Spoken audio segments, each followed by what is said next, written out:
G'day, doggies, fans, all things Bulldogs. It's the live review of our loss on Thursday night to the Penrith Panthers.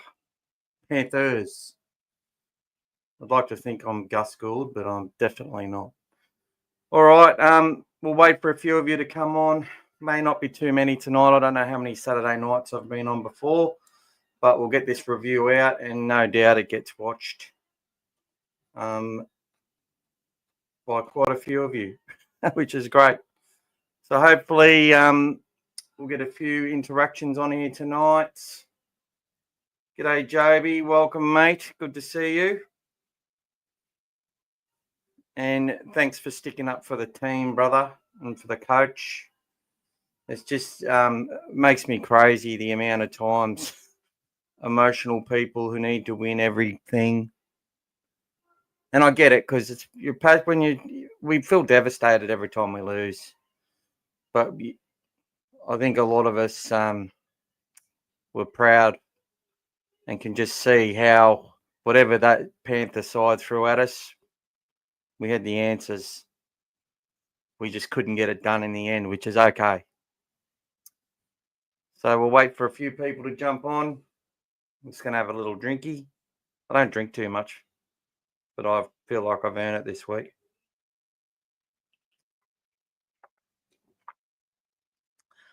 So how you been, buddy? We're getting you on the show, not next week, the week after. I was hoping to see Timmy here tonight. Come say hello, everyone.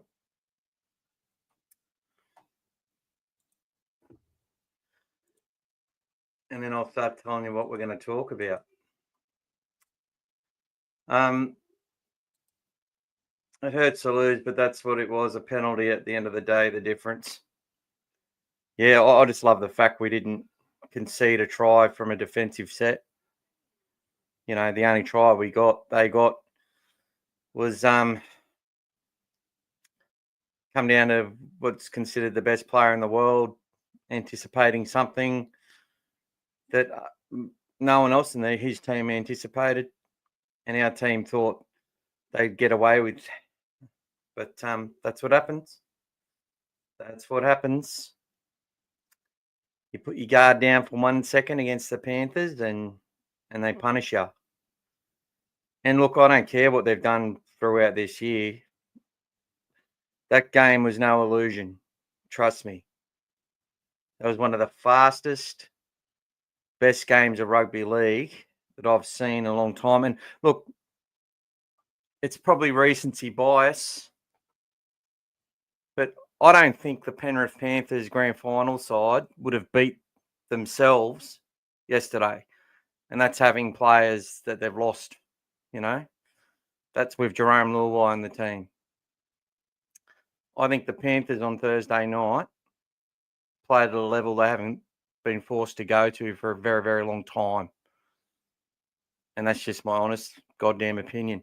And I think the Bulldogs, to me, look like they've got levels that they can go to.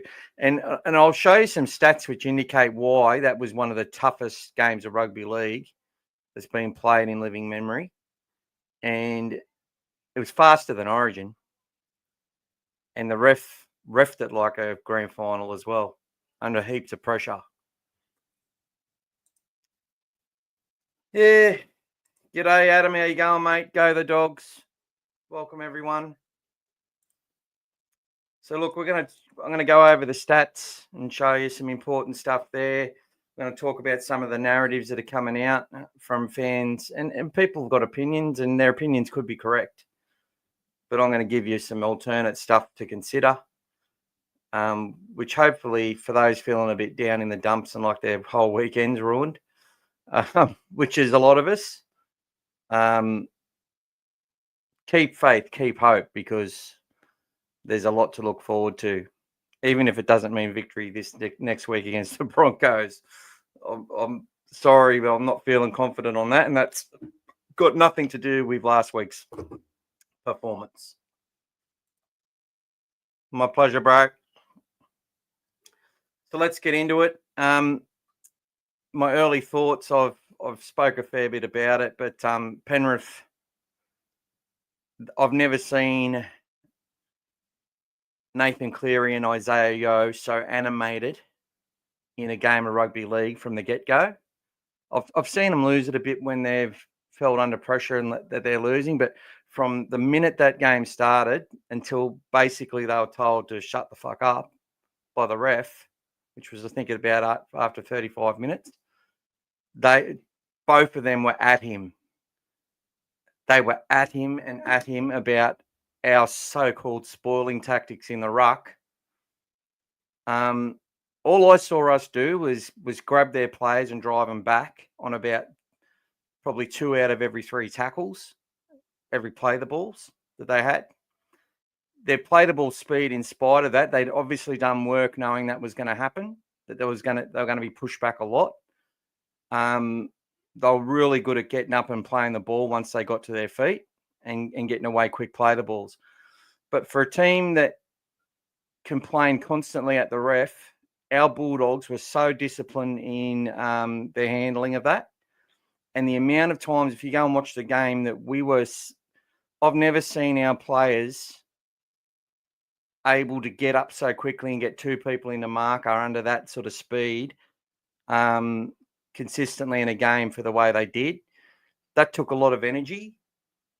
And that energy was also under attack from the fact we lost DSF in the first minute of the game, which was just absolutely cruel considering he passed his HIA. And I was calling it corruption at the time. I've probably calmed down from that. But, it's just so disappointing because he's a player that through his runs takes energy out of the defence and through his tackles puts extra sting into the defence. And the way the game was going, the way we held the ball, like it's all coulda, woulda, shoulda, because you never know. He might have dropped the ball 4 times. But the point I'm making is that he would have played for about 20 minutes, maybe got even a little bit longer. And that extra energy and impact off our bench would have been much more potent. And I believe would have taken a lot of sting out of that Penrith attack.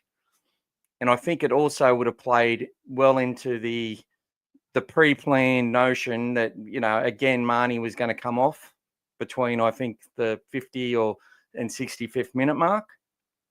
And Toby was going to move to hooker.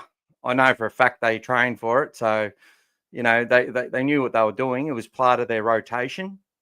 And look, it's not conventional.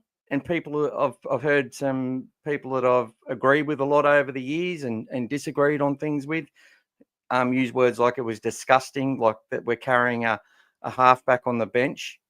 Like, why would you do it? Other than for cover? Well, the fact of the matter is we've all said our bench is too small. We've all said stuff like we need bigger boys and all this sort of stuff.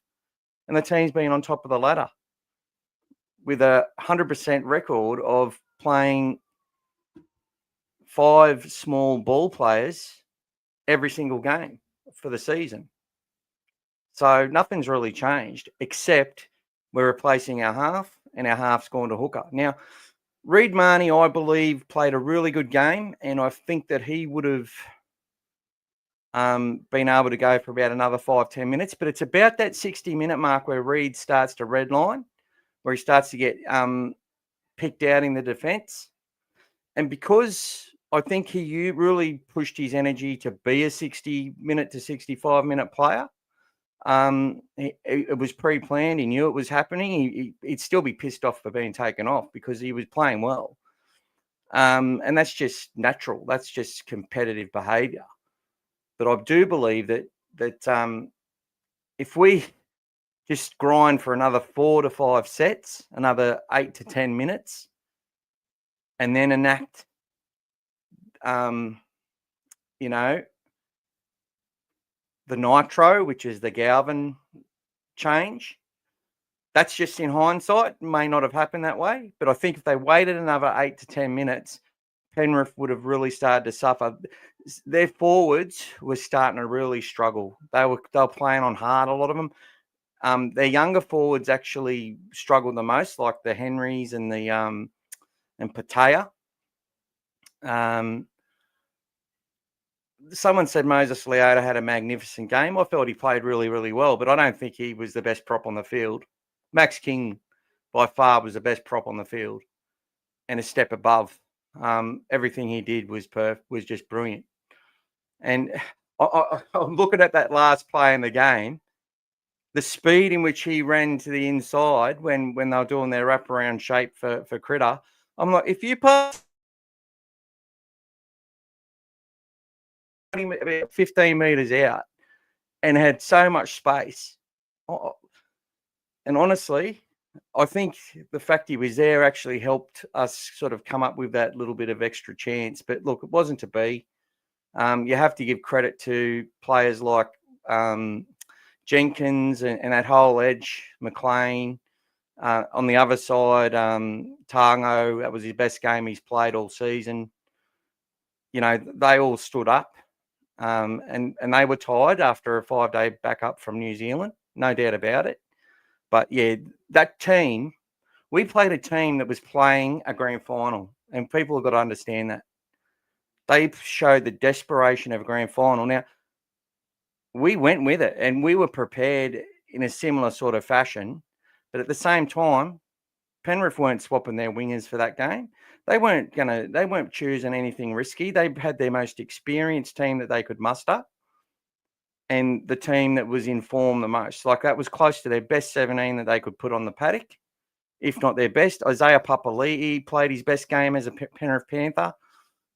Just did his job through the middle of the whole match, had a couple of issues as well, but they were magnificent, the Panthers, in what they did, and they showed us that they've got more in the tank, because Brian To'o, from the first hit up, wasn't his normal self. We'd done a lot of work. Our boys were so low in the contact, though, and they were tackling his legs, if you go and watch it. And I don't think his injury was as bad when he started, but he felt it pretty much straight away. We had a plan for him, but he was absolutely magnificent, to the point I'm going to make a statement. If I had to pick between Isaiah Yeo and Brian To'o to come to my team, I'd pick Brian To'o every day of the week. He is he's in the top 3 best players in the game with what he does. He is a forward. He is a wing.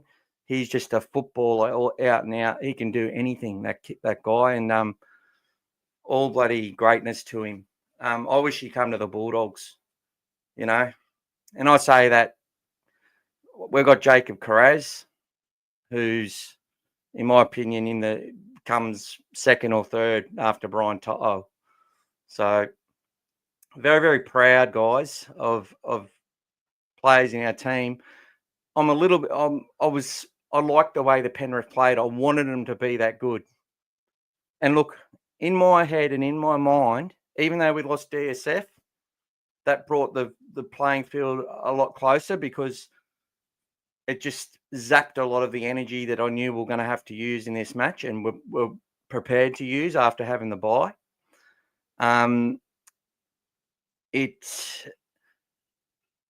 I also think Brian To'o, being a little bit injured, lifted some of the players in their side.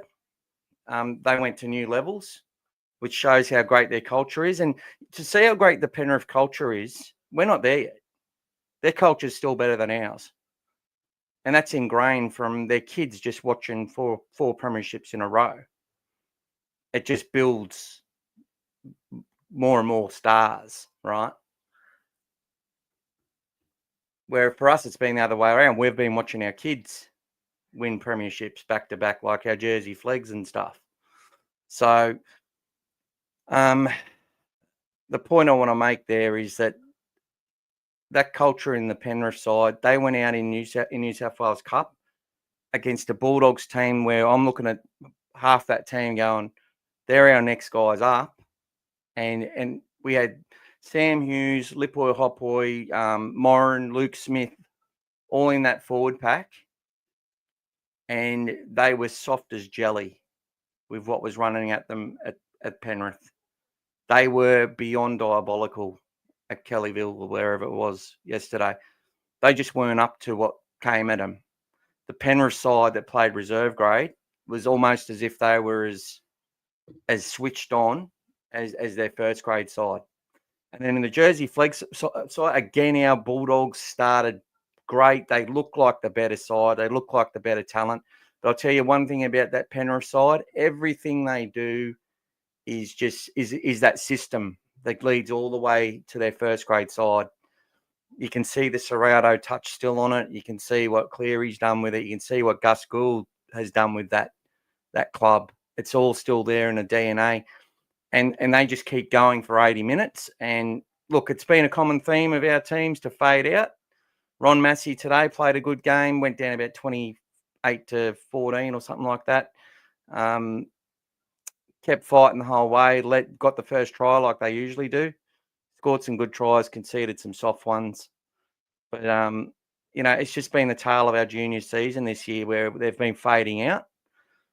And that's something to look at, obviously. But what we're getting in return is a first grade side that doesn't fade away. The other thing too is at this time of year, getting around June 30, and people learning they haven't got a contract for next year, and no one's talking to them, and people are worried. They know they're on their way out, which can affect mindset. They know that it's a struggle, which can make them feel under pressure, can cause worry on families and friends. I say it every year. It's always a time where you learn how great your culture is. And I think we've still got some work to do in that area. But we're so much far advanced on where we used to be. And this is what I keep saying. Where we are now and where we're going, we're not even halfway up the ladder yet, as far as I'm concerned. The 17 that they're building for the semi-finals is still a work in progress. And that's another part of that game which shows me the confidence, belief, and almost arrogance that our coach has when it comes to this season. And it might bite us on the arse. You never know what can happen. You can get some injuries. Your players can have bad days. Any loss could turn out to be the loss that cost us something, But they're all just narratives after the fact anyway. The point of the matter is that our coach changed the wingers around for future development in real time, for future contingency in real time, on top of the ladder. Only we need less wins to finish top 2 than Penrith need to make the 8. That's saying something, right? And playing a halfback off the bench and making those changes is all part of them trying to work out who is going to be the best team to take us through the finals. I don't think, I could be wrong, but I don't think there will be Sexton and Galvin semi-final time, but we may see it for a fair bit longer whilst until players like Jamin Salmon come back and Satili Tupanura in the squad, then those decisions may get made as they run to the finals. And I do believe there will be a rotation process to give players like your Viliami Kikau's a break, and especially players that haven't played well or have played a lot of footy and haven't had any sort of a break. We might see them get a bit of a breather. Probably only 1 week each, and maybe 1 or 2 at a time, because it's just going to depend. If we lose 2 or 3 in a row, that might put a hold on that while they get on track. And that can happen as well. We've got a big road trip coming. We've got to go to the Cowboys after we play the Broncos next week. And although it's a home game, we're going to be missing a lot of players. And we'll also look at that team that I think will be named for us. Let's have a look at your chats. Adam says, we can't win every game. Wonder why my channel name is in the pink. Oh, everyone's in the pink, brother. Everyone's in the pink. I don't know how it happened, but it's gone into the pink. But that don't mean nothing, bro. You're definitely not in the pink. It's definitely not you alone. There's no way he was concussed in Daniel Saluk Fafita. no, I don't. He wasn't. But apparently he slipped and stuff and made it look worse. Abraham, welcome again. The difference between the teams in coaching strategy, fix the strategy, and easy win. Yeah, look, I think the strategy was one was playing for their season, and the other one was playing was preparing for semi-finals. And the 2 points weren't worth the same for both sides. Now, obviously, you can prove me wrong factually on that, and they are worth 2 points. And if we lose a few games, it might bite us on the arse, and that's all in retrospect and hindsight. But the fact of the matter is, our coaches trying to work out, we've basically made the finals. You only have to win one more game. Our team's playing at a level that most teams aren't getting to. I now rate. We'll see what happens. Obviously, the Broncos, if they get things their own way and get some piggybacks up the field and put scoreboard pressure on you, they're front runners, they're bullies. You stay with them. You keep in the game. You keep it close, or they fall behind. I know they came back against the Sharks, but that's a bit different. They're a side that goes into a panic mode and make mistakes, chasing things, and they just can't help it. But they've definitely got a lot more strike bringing Ezra Mann back, and Reece Walsh back into the fray makes them unpredictable and sometimes really hard to defeat and defend against, which always makes them scary. G'day, Ross. Best game since last year's Origin 3. Who wants 40-plus scoreboards? Not me, brother. Penrith weakness is in the middle. That is where all our tries will come from. Yeah, well, they're not as strong as they were, but look, their stats suggest they're going all right in the middle, and they're very capable in that way. And Mitch Kenny is an absolute beast and played like it. Basically, Mitch Kenny's a prop who all he does is works on passing the football to the best position for his halves to get the ball. I've never seen him run the footy, or he's rarely run the footy ever. I don't know if I've seen him kick the football, maybe once or twice. And he is actually, he just doesn't shut up the way he marshals that team around. He just does not stop communicating with his defensive people.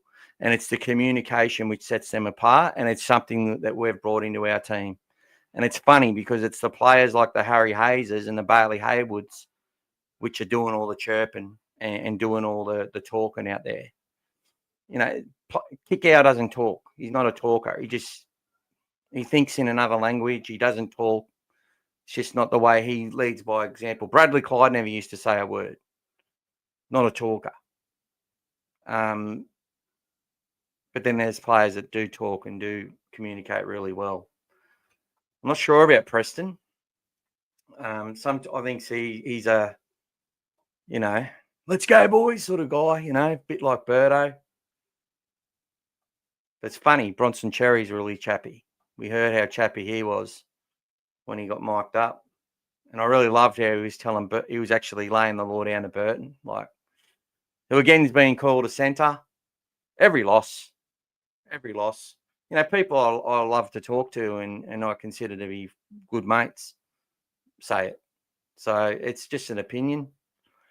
But I think, a playmaker's job, if people were to watch how many mistakes James Maloney used to make, how many wrong options he used to take.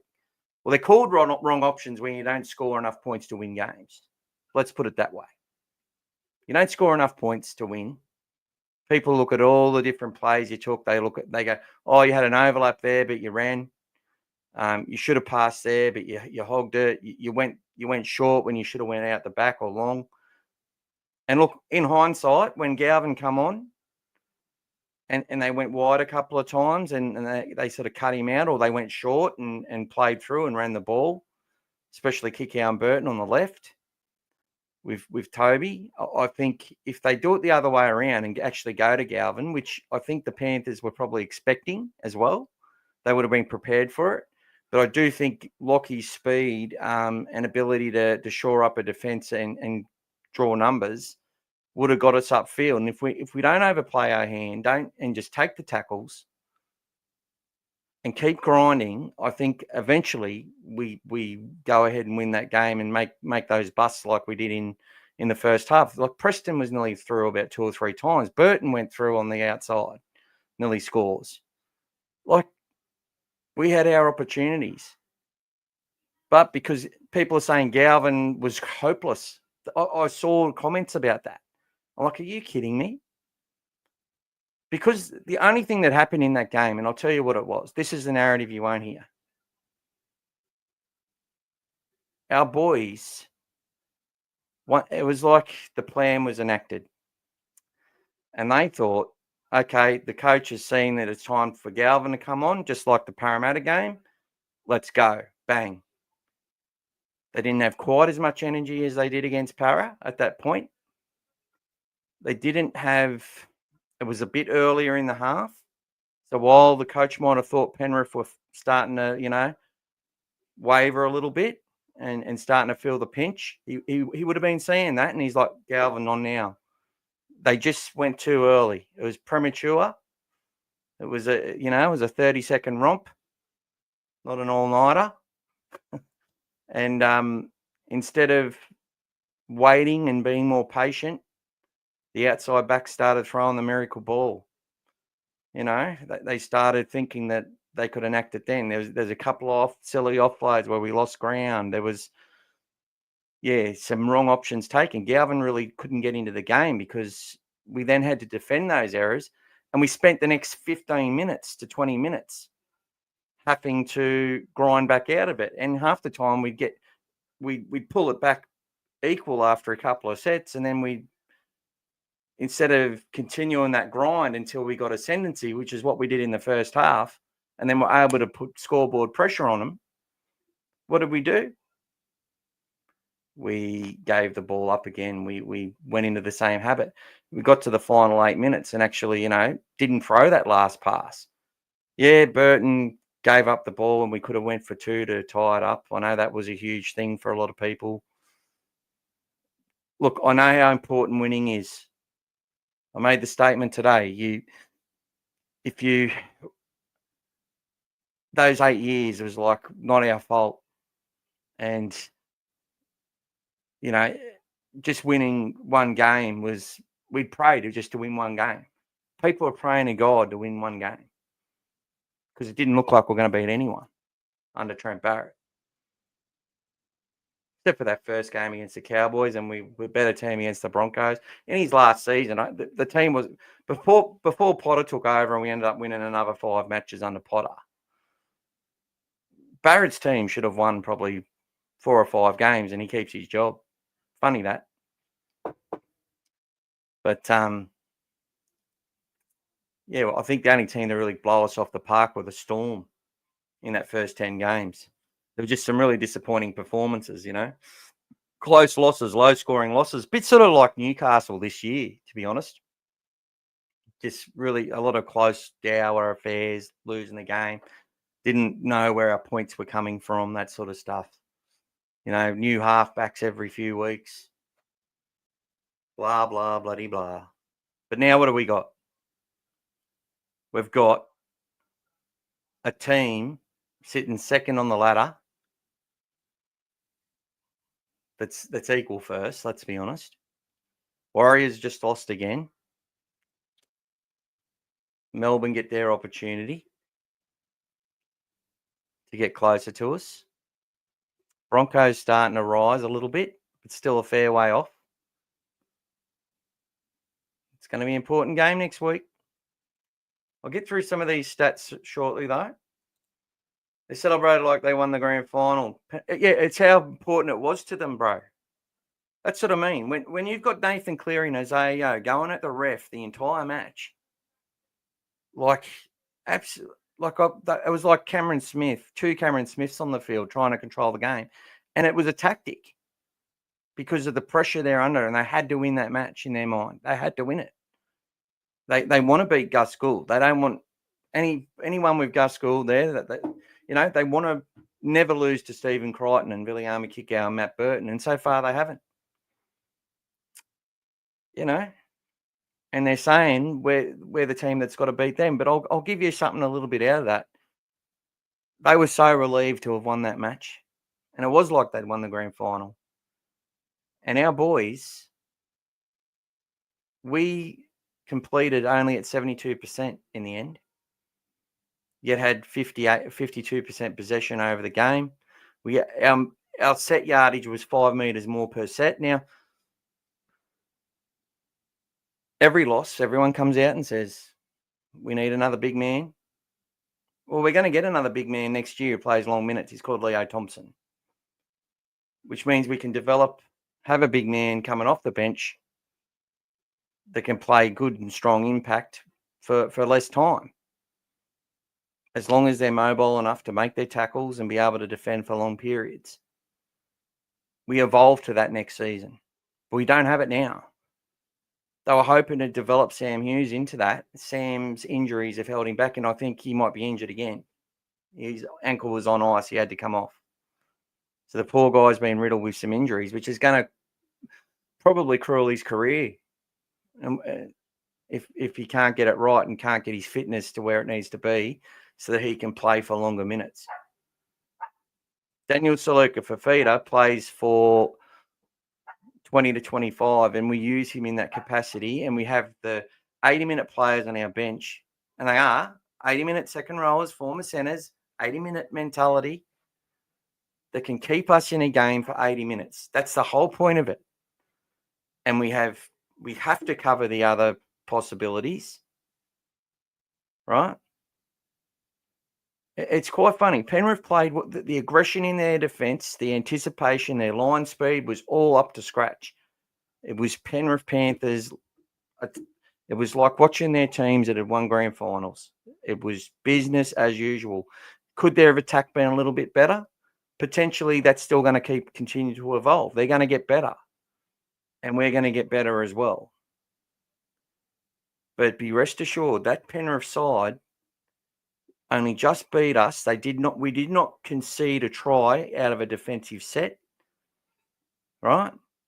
We lost our big man in the first minute, and we were essentially the front runners for the most of the match. Technically, they were in front longer because they had their 2-0 lead, and then we got the 6-0, and then we've got them scoring after Galvin comes on off a charge down. Like, people are really just want to get that win and tick that box against the Panthers, but in a way, I felt that we have. It's not officially on the ladder, I know that, but I 100% think when you look at that game, Penrith are looking at that Bulldogs side going, well, they're pretty fucking good. And we're probably going to have to beat them if we want to win a grand final this year or a final. That's probably what they're looking at. And they'll be desperate to win the next one as well, as will we. And hopefully we've got a side which is close to full capacity and knows, hopefully the coach at that point and the playing group are all settled on what the ultimate side for the semi-final looks like. Okay. If they've got that, I think it could be a really good result for us coming up then. But we will have to see. We'll have to see what transpires. Sorry, my bloody dog's barking and stuff because somebody just turned up. I think they're getting Maccas or something. Yeah, we did contain Brian Toto really well, Abraha. And part of that was because of he was limited physically, which is what I mean. Like, they've got a level to go up a bit with a fully fit Nathan Cleary, a more experienced Jenkins, Talangi, and the centre out there who did a great job against Critter. You know, all these players are going to continue to improve. But that's no fear for us because we're nowhere near where we want to be, and still haven't been there. So yeah, Brian, I felt we contained him well, but he was injured. But he contained us, which is the most important thing. He stopped us so many times. Yeah, Burton's bombs, the two first ones were poor kicks. There were some wrong options taken in hindsight that and Penrith anticipated all the options we took, made a few breaks, they adjusted.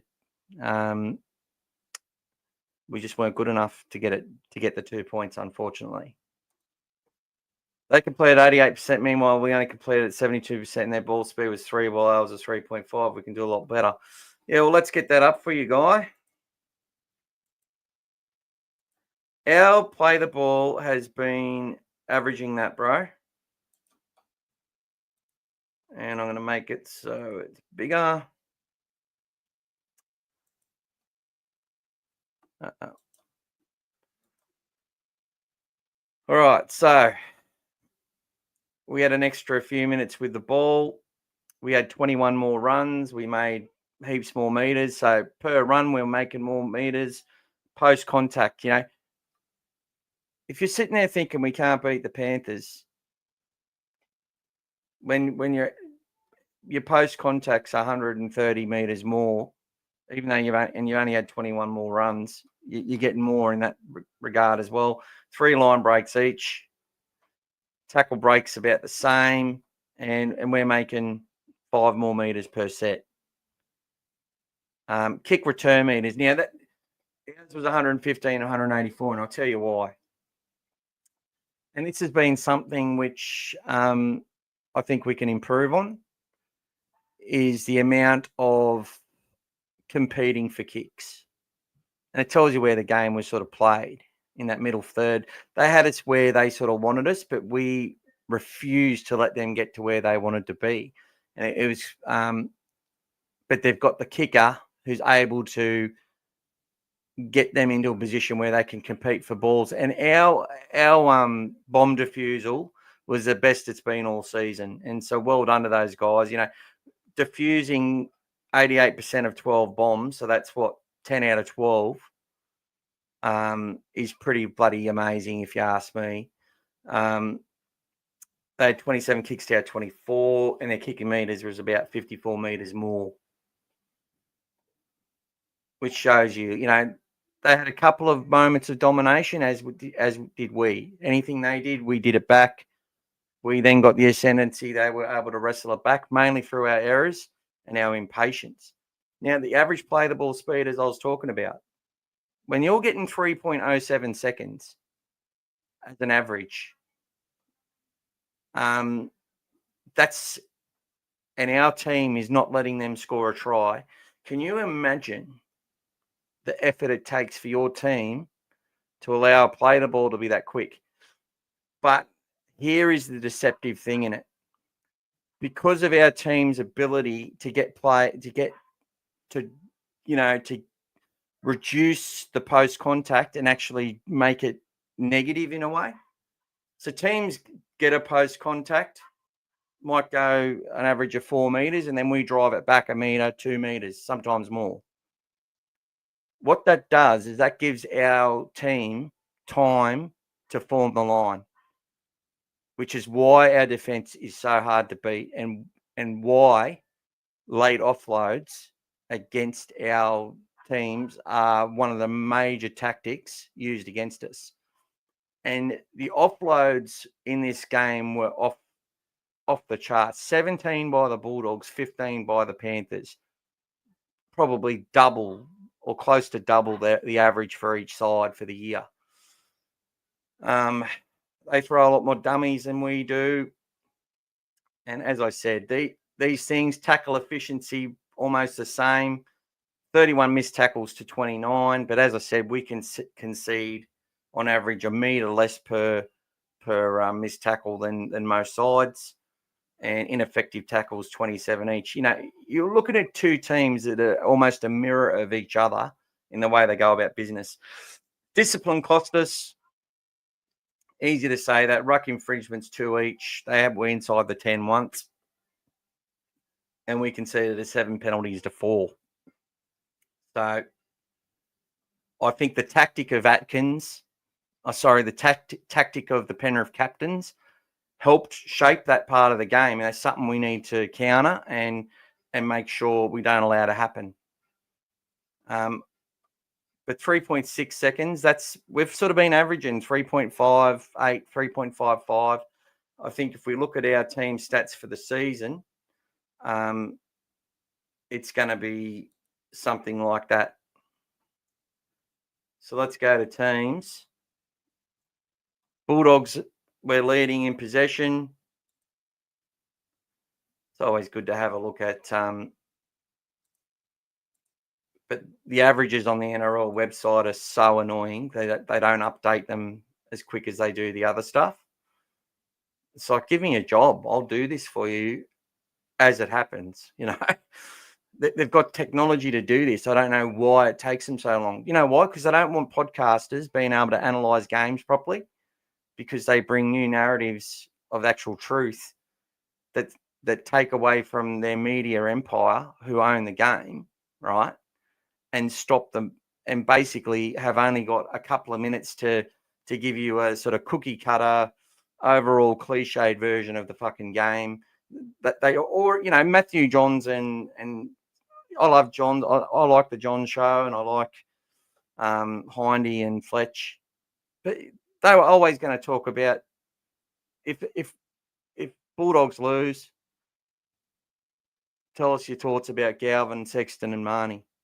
And everyone's watching it because they've done what, over 75 articles based off 9 NRL 360 shows, which have dedicated specific time to what Bulldogs are going to do with Lachlan Galvin. And they're informing and exforming in your minds what you're looking at. And I'm telling you, that's what's happening. That's how it works. It's always worked like that. The media shows people what to focus on. You hear it when you go to work, you go to everybody, you know, talking to people about general matters. I'm sorry, but it's just the way it is, and we're all bloody prone to it. You know, it's a bit sad, but it's sort of just part of our society and what we've been brought up with. But anyway, I've got off the track there, but supports for teams. Oh, they've got that Bulldogs on top for supports, averaging 60 per game. Line breaks, currently at 10th, averaging 4.9. Broncos on top at 6. We're at Penrith, 8th, slightly ahead of the Bulldogs. Funnily enough, the Dolphins 4.9. Tackle breaks, something Bulldogs have never been huge at. Down there at 12th. All run meters, though. Bulldogs averaging 1,753, just behind the Knights and the Dolphins. It's the back threes, guys, and gaining is the Panthers. Sharks have always had a great back three, but this is the game of rugby league and how it goes.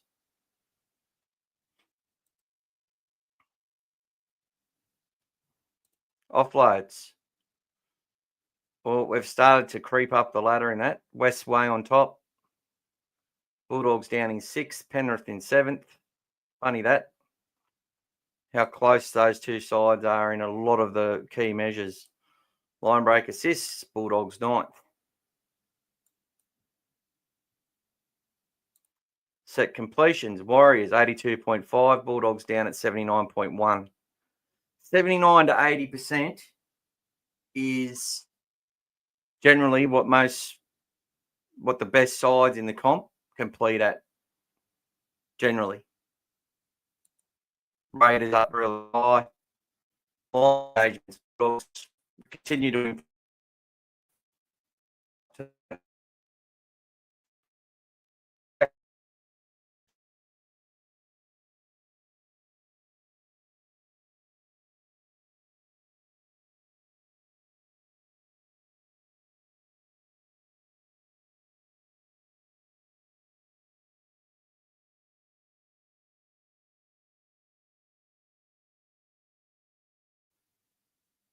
We're back. Sorry about that, guys.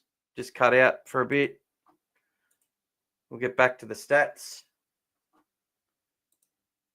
I don't know how long we'll cut out for, but I'll keep on cruising through. Bulldogs, possession, post-contact meters, down in 10th, which is much better than where we've ever been. We're usually last in that stat and have been for a long time. But in total, we're not high. But when you've played different amount of games, it does change things. Now, decoy runs, we're last on average in that stat. So not running as many decoys, but running a lot more support plays, which is very, very interesting. All runs, we're averaging 196 runs per match. Penrith on top.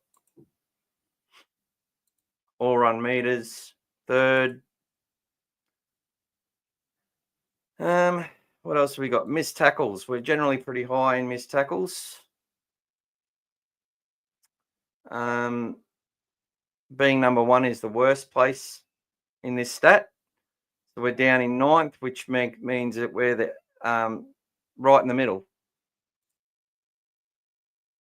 Charge downs, we're probably first. We are.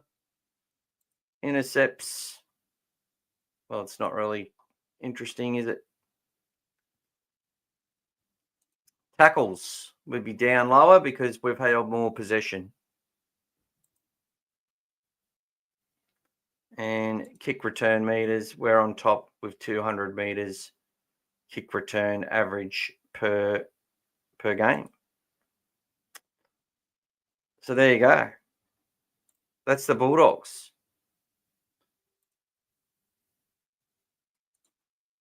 We're going all right. And we've still got a lot of improvement in us. A lot of improvement.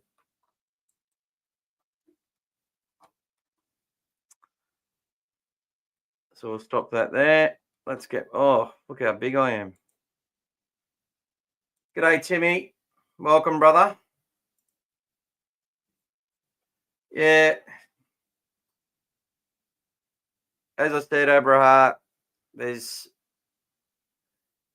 a Jersey Flegg have got a lot of talent, as does the New South Wales Cup. That's probably the New South Wales Cup game I've been most disappointed with. And we lost Blake Taff. He's done a hammy, and Hughes might have done something with his ankle. So we've got to have a look at that. Flegg have continued to fade, but I tell you what, they would have beat most sides on the weekend. Penrith, it doesn't see these teams. It doesn't really matter where they are on the table. You've got to take into account how many injuries and origin players you've got, because it does affect the depth. But I expected, those teams have had some players go back into them. I expected that we would win a few of these games this week. We lost all of them, which is sad, but it just gives the guys something that they've got to work on. There were a lot of good performances in that Jersey Flegg game too. But the underbelly of the defence is something that needs work. And I'm sure they're working on it. And it's probably because they're working on it so hard as individuals.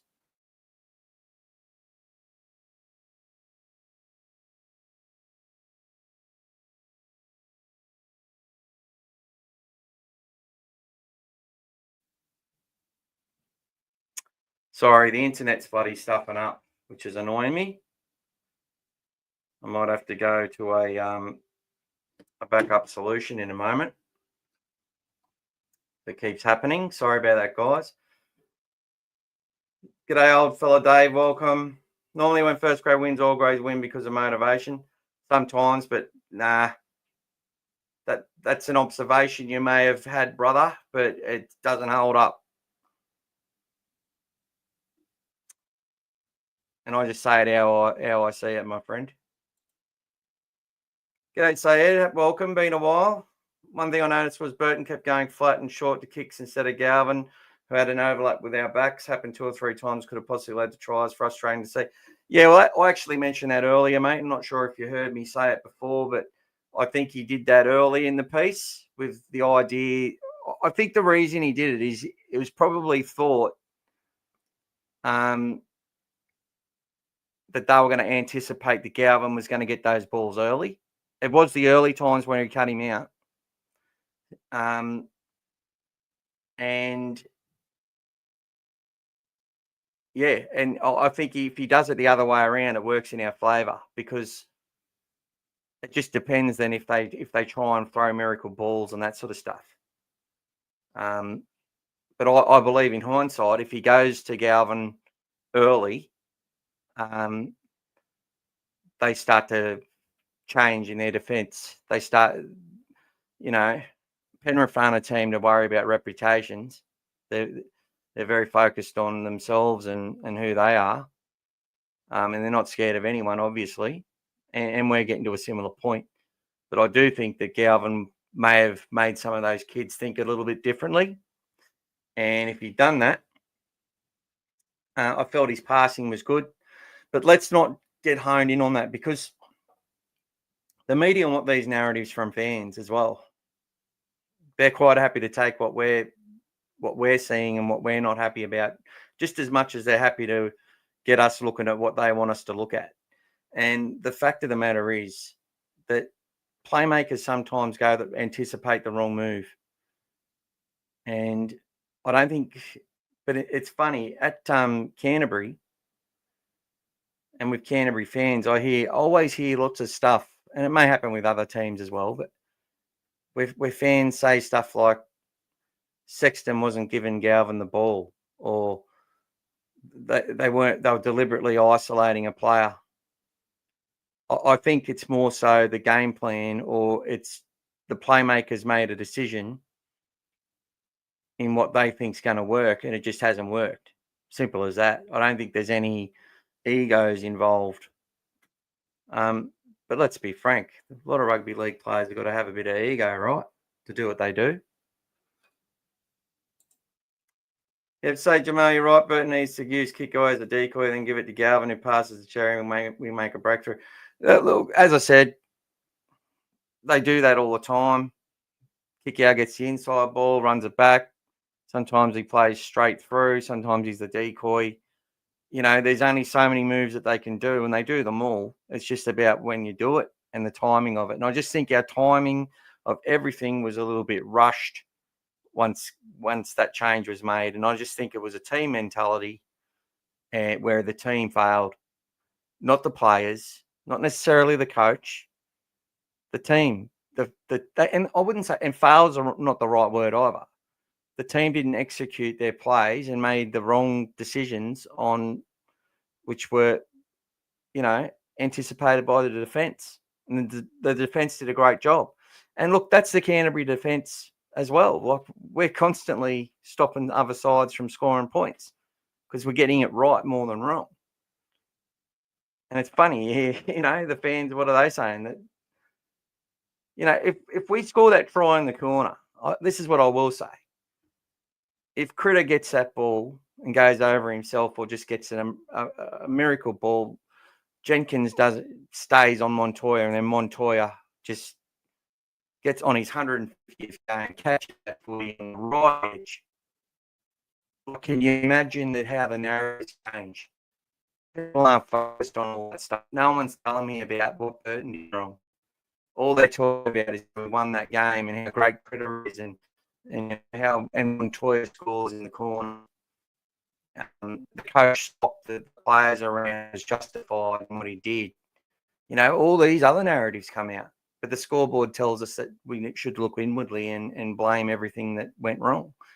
And look, they're just observations, and we're all doing the same thing and providing our information to each other equally, right? But I think we can look at that game and just go, that was a great game of football, and the defence of both sides was just too good for the attack at the end of the day. That's what it was. And if you want to look who won that game defensively, we fucking did. We had a brain snap with a kick. And my mate was trying to tell me that Burton should have known not to kick it. And then the other narrative is, if Marnie was still on, they would have not knowing it was going to go to Burton. Well, I'm telling you, how many kicks from the 30-metre line does Toby Sexton do when Burton's there? Fuck all. Cleary's doing the same play, sorry. Galvin had a run. Good on him. It was only the fourth tackle as well. It wasn't like it was the fifth tackle. So we were trying to surprise element in that play, and the great one anticipated it and won the game for the Panthers. End of story. Leave it there. You know, if you've ever been in a game played at that speed and you've got to kick a football, you don't know who's coming. And the speed that Cleary came at compared to the rest of the line, there's no way Burton saw him. He was focused on booting his foot through the fucking leather and getting it the hell out of there so we could get our defence on again. That's what he was doing, and it just didn't work, and we gave away the lead. Yeah, I think the other thing they're trying long term, we've got 10 weeks to work out how we're going to play it and use him best. 100%. And if it becomes a problem where it's an actual problem, if Toby goes out in the middle and they pick him out and he's unable to, we're unable to, and our defensive structure falls apart. This is what I'm saying. Straight after the fucking game with Nathan Hindmarsh and that started saying, I don't think Sexton was as good as Marnie. I think their ruck was falling. Our ruck never fell apart at all. What the fuck are they talking about? We were still pushing them back for that whole 20 minutes in our defence. They could barely make a tackle. They barely made meters. What are they talking about? There wasn't many sets where they had a dominant play through the middle. We were the dominant defensive side in that game for the whole game, and Toby did well. Look, I will say though, Toby doesn't sit in the middle as much as Marnie. And what I've also noticed in these two games, when Marnie's come off, or in those games, Marnie hasn't been found out at all. Right? So the time he's been on the field, he's been an absolute animal. Some of his best two defensive games have been against the Eels and against the Penrith Panthers, funnily enough. And he's pretty good against South early. The hit that he put on Leota, he put Leota on his ass this year, 1-on-1. He put Payne Huss on his ass in Brisbane this year, 1-on-1. The guy's an animal, and I somehow hope he stays at the Bulldogs. I really do. I do. But I think he's a better player over 60 minutes. And I don't know how many comments I've read in these lives, and I don't know how many comments I've read on Facebook groups and Instagram and Twitter, which have said, Marnie needs a break and we need to play two hookers. And all these people saying, why have we got Galvin on the bench? Well, to me, Galvin could play in other positions. He could be used as a utility. Why can't he? To me, it's business as usual there. The difference is they've actually had a plan in mind. No matter what the coach says, they've had a plan in mind to replace Sexton and take Marnie off. And that's what they've done. And they won a game convincingly when they did it the first time. This time they learnt that they need to respect that Panthers side a little bit longer before they pull a trigger on it and do that again. And I think they'll take learnings out of that. I think there will be some accountability to that. It was just premature. That's it. Team mindset change. That's it. I don't tell, people saying, his ability to run different plays, the same way Marnie does. Look, I get it. Hooking is a fucking art form. And you look at Reed Marnie and you go, he's a hooker. You look at Toby Sexton and you go, well, he could be one, but he needs some development in it. But the best time for him to defend in the middle would be probably the last 20 minutes of a game, preferably fresh. But that's a ploy that lots of teams use.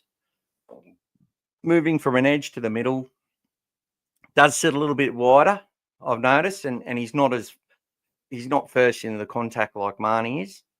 He has if the play's there, he puts his shoulder in and he's done good, right?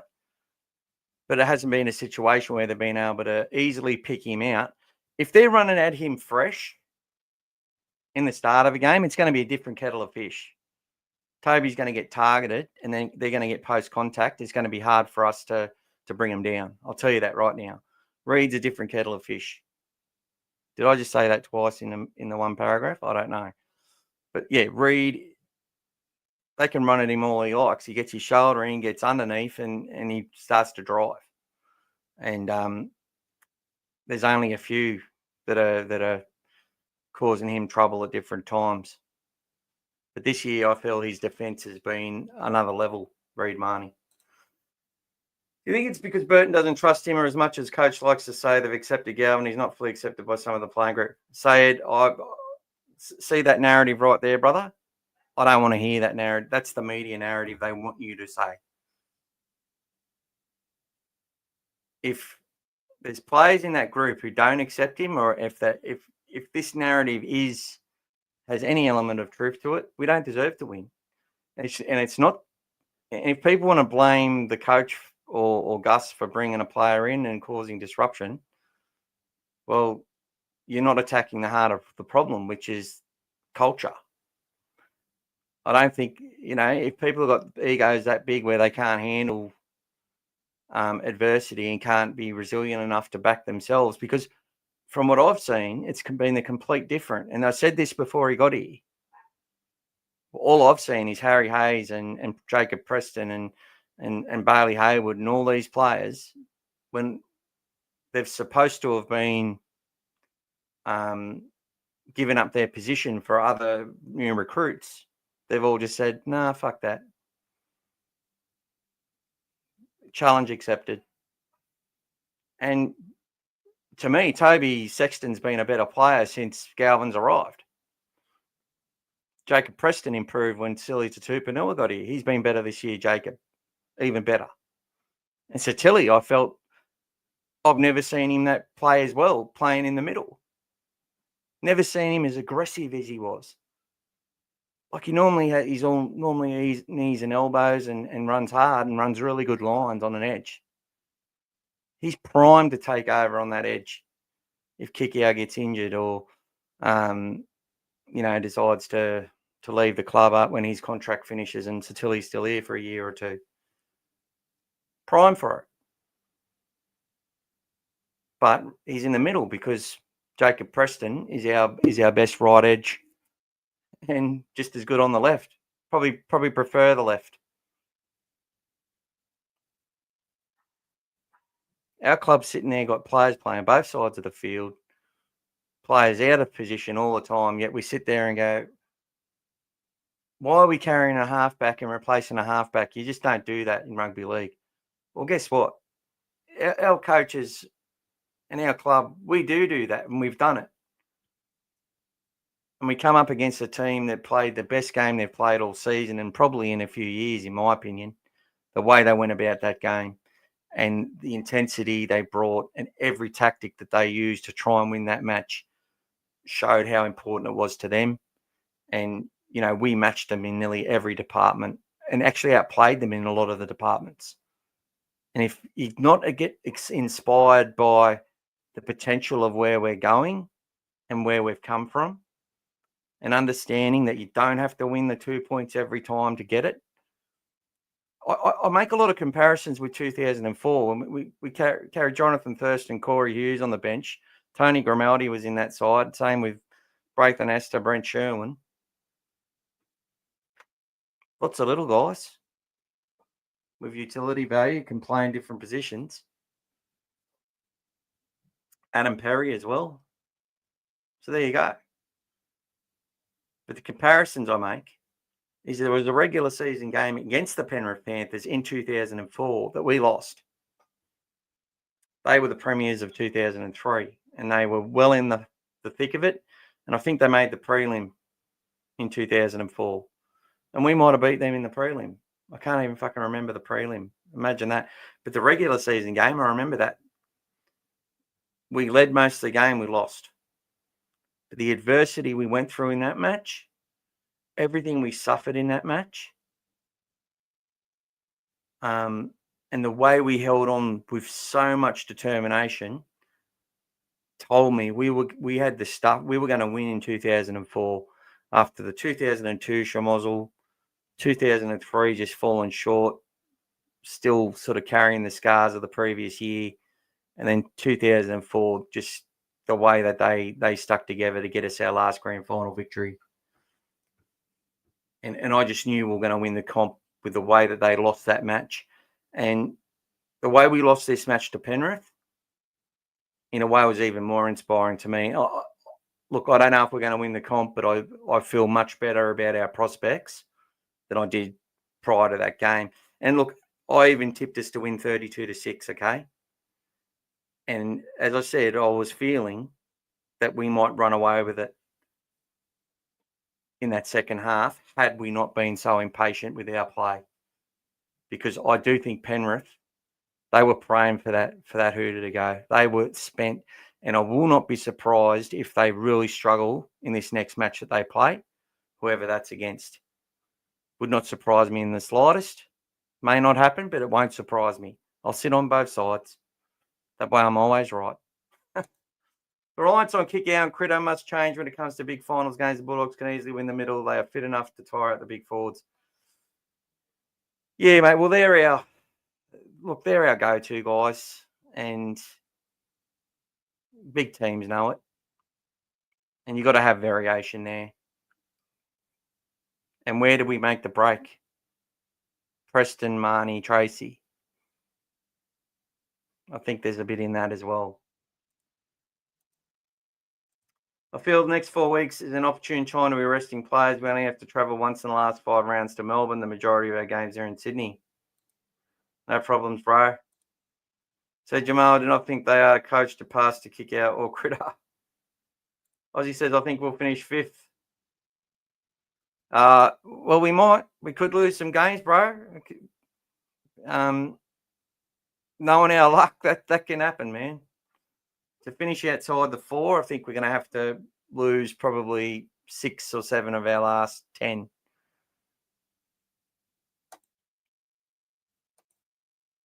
Would you say Warriors in danger of missing the top 4 of injuries, the key personnel today? 100%, mate. I knew they were going to lose today. And I think if the Broncos believe their own press, they'll get their pants pulled down by us. If they realise they're not going as good as they think, and go out against us with a determination to play a long game, they could beat us because of the amount of the value of their cap that'll be still on the field. And Ben Hunt will return next week, I believe. I'm hoping Reece Walsh is in the Origin team. I'm hoping Ezra Mann is picked again. But in saying that, it's probably a good thing if our young guys have to play against those guys, even if we don't get the win. You know, because it's better for our development. It's better for them to get in there and know the levels they got to go to. And if they're made of the right stuff, and the team and the club knows they're made of the right stuff, they will ascend to those levels if they don't next week. So I think our team took a lot of belief out of that loss on Thursday. I don't think it's cruelled them at all. But the proof will be in the pudding, as they say. G'day, Gav. Late to the show, but hello to everyone. Thursday's match was a thriller between 2 quality teams. We'll get them next time around. Love it, bro. I think Penrith will make the 4 with Warriors dropping potentially. Yeah, big chance there, mate. Penrith to make the top 4 pretty much have to go through undefeated. That's how far back they're coming from. And even though they're in the 6th spot, it's going to take more than... Look, if the Warriors fall away and don't win many matches, it can be easier for Penrith. They might be able to drop a game or 2. And if there's a couple of teams like us or Melbourne who don't go on with it, or if there's not another side that makes a run, the Broncos are probably better positioned to to take a Warriors spot.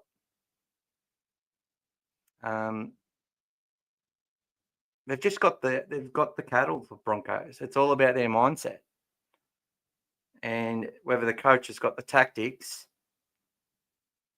to get that team playing 80 minutes. G'day, David. Welcome. Can be upset as it was a wonderful game, or can't be upset as a wonderful game and a 9 out of 10 from both teams. When you lose in a tight game, we can go crazy looking for all the things that may have cost us. Best to resist. Cameron Ciraldo did. That's it, brother. Go, Tony. Thoughts on switching the wingers? Some of those plays burnt me. I was quite happy, bro. Look, the reason I was happy about it, and I saw it straight away and went, what the fuck's going on here? Montoya's on the right. The reason I was happy about it, bro, was it just showed me the mentality was different. And especially as the game unfolded, just seeing how desperate the Penrith captains were to influence the referee. And they were successful at it. Don't get me wrong. They did it. And we got to learn from that for important games. Not to be dissentful, but respectfully animated and questioning. Having two captains helps too. Actual combined captains isn't a bad idea. Probably why they went Burton and Marnie. Now they got Critter doing it. I don't know. I think in tactics-wise, it's the ref didn't like it. It pissed him off eventually, but which could have went against him, I guess, but it didn't. It didn't. I felt the ref did a pretty good job for both sides overall, but he was influenced by them a little bit, as you would be. And I just know they were so desperate, and the fact that we were prepared to put Marcelo Montoya in his 150th game on the other side of the field, knowing that, he's one that could have some defensive problems in a big game against a good side. And I felt he was spot on defensively. But the work of our team and our work of our players to continually drive teams Penrith back diagonally, back a couple of metres, having our line set, it just makes it so much easier to check and release. And everyone from Sexton to Critter to Montoya handled what come at them. There was a couple of those moments where they got away the offload, which was great play by Garner and the like, and Talangi would have scored, 10 out of 20 times, in my opinion. But Connor Tracy pulled off two of the best plays we've seen him pull off defensively, and we just would not commit. Jacob Carraz, look, if those kicks from Burton are better targeted, great. And there were some good ones. To'o was able to get the ball. It just shows you how determined he is for that club. I think the Penrith means more to some of those guys than playing Origin or internationals, and that may be not how they feel. It just comes across that way sometimes. They're so committed to their team, and that's what we want for the Bulldogs. And we're getting there. I don't know if we're at that level though. They were willing to die for their team that night, and we had some plays which suggested that was instilled in us as well. But I'm happy that they can do that in a game like that, knowing that Penrith team was going to rise to the occasion, probably hoping that some of those young fellas would feel the pinch. And I think if we ground that game out for a few more sets, I think they would have. I really do. Maybe, though, in another world, we do look at how we put them under scoreboard pressure a bit earlier in the match, because I think that would also affect the young guys in their side. But just remember, we've still got a lot of young players and players that haven't played in the big moments that we're trying to develop in that way, like Lachlan Galvin, like Toby Sexton. Toby's had, 2 semi-finals matches? A game for the Titans where I think they should have won, and during COVID, and last year against Manly where I felt he played well. These big games are so important for these guys. right? Burton as a playmaker, as the 6 in big games.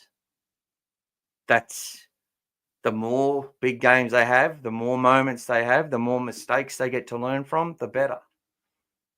But for our coach to have a plan that involves sort of flipping the wingers around just shows his courage, his toughness, his belief in the system and in the players, and his arrogance. And for that can only be good for our club. Because what have a lot of people said about the Panthers, how arrogant they are? And that comes from winning and have a culture where they are not beaten ever. And we are going to get beat. We are getting to that point if we're not already there culturally. Still a bit to go, but definite signs. So the more big games we can play and the more ways that the coach can show belief in that side with some of the things that he does. Yeah, this is unconventional, guys, but I think this is what we've got to do to beat the Penrith Panthers.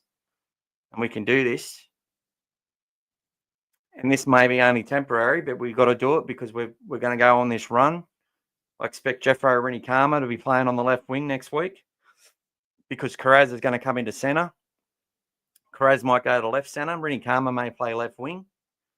And Montoya might play right wing with Cherry on the right centre, which is they've been on the left side the whole season. But that might be what we see against the Broncos. I'm calling it now. Once the emotion losing subsides, then you're left with a performance with nothing to fix.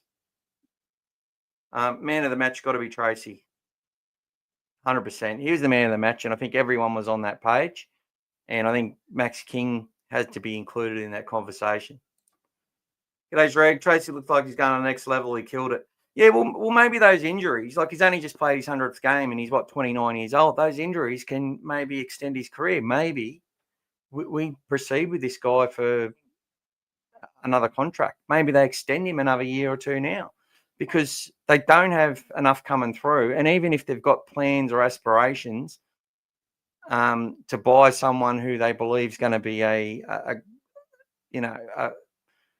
an origin class, international class fullback, you need to have the depth of a player like him who also has that utility value as well. So whether we're developing that or go and buy that, who knows? But we'll have the money to buy it if we want it. Joby, he's a 6, he's a centre like Daly and Fittler were. There you go, bro. He's a footballer. He's a bloody footballer, mate. And you have him in your side in the best spot that's going to be for your side. Now, if it turns out that we've got a 6 and 7 that are better than Burton, we'll push Burton out to the centres. It won't matter. It doesn't mean he's not a 5'8", but if you're able to develop a better one and you've got them all in your team, or you buy a better one, if that's what's best for the team to win the match, I don't give a fuck. But right now, he's the best 5'8" in our club, and people have just got to accept that and stop blaming the loss on Burton or defining our success of 2025, success or failure, on the acquisition of Lachlan Galvin. That's what's disgraceful. Look, I'm sitting there watching 70-year-old women making comments. Beautiful women who've got a lot of wisdom and seen a lot of footy and can see the game just as good as us, if not better, right? Say some disgraceful things. I've seen it. There's this lady on one of the supporter groups. She's just a racist. And I know it. But anyway, I shouldn't have brought that up. But just people run their mouths and say all this shit. Fucking, they're the players in the position. They're the ones that our whole team, that Phil Gould and Cameron Ciraldo have selected to be the 6 at our club. Look, why even sit there and run your mouth about it, really? I'd say this to my best mates, because mates you can talk to, yeah? sometimes you withdraw from your mates if you don't want to hurt something. But I think honesty is a good policy with your mates, as long as it's safe. You've got that grounding. But I think that's a disgraceful thing to be trying to think that you know more than the coaches. Like, think about it. How stupid is it?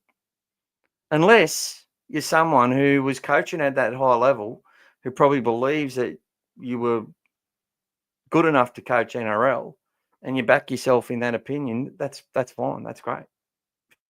If you don't have the grounding of a coach, why would you question it? Or question it, but at least try and find an answer rather than try and tell everybody on social media how shit our club is and how stupid our coach is because we pick Matt Burton at 5'8" and not at centre, because that's essentially what you're saying. I think you said it perfectly, Joby. Daly, Fittler. Whatever's best for that team at the time. Fittler went from going from centres to 5'8" to lock, back to 5'8", back to lock, and ended up 5'8" again. I prefer being second on the ladder. You do not want to play Penrith first finals game. Well, they might be third, man. There's a chance. If a couple of teams falter, they could get into that posse, bro. You just don't know. G'day, Sam. Welcome. Why was Kraz on the other side with Cherry, Kraz, and Critter the best combo?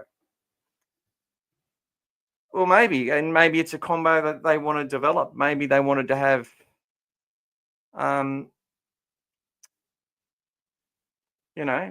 maybe they wanted to develop Critter and Montoya. Maybe they feel that would be better for us. Montoya got, I think, 2 tries the previous game up the left edge outside Cherry. It's all about, this is what I mean, Sam. You've got to look at why the coach did it. Put your coach's hat on. Why would he do that? Not, you shouldn't be doing that, coach. Why are you doing that? Those two need to be together, Critter and Karaz. Well, no. Karaz sometimes needs to come into centre. One day Karaz might need to go to fullback, or Critter might need to. They've got to have that flexibility so that if things happen in games, we're able to move players around on both sides of the field. And I know it was a big game. And look, I don't think if it was a grand final that they may not make that change if it was a grand final, right? It was a grand final for Penrith, but it wasn't a grand final for us. It was, they were doing development and contingency in the game for our future benefit of the players involved and the team, and in working out what's going to be the best for the team moving forward. Knowing that they might have some kids that are going to come through and they're going to give a debut to in a few weeks because we can do it. The goal is to make the top 4, right? To have 2 bites of the cherry, get at least 1 home final, right? You win we're in the situation that if we win, if we finish top 2, we get a home final, we win that, we then get another one. So we get a minimum of 2. And then the grand final's at our home anyway, right? Which it's not counted as a home game though. But it'd be lovely to finish top 2, and that'll be I think the big scary goal, the humongous one. But I think their goal as a team is to make the top 4. And so it should be. And they can get there by giving players rests, by having belief and faith in each other, and playing in some other areas on the field to look at different combinations, to identify some ways they can win. It's not every game we must win at all costs, no matter what.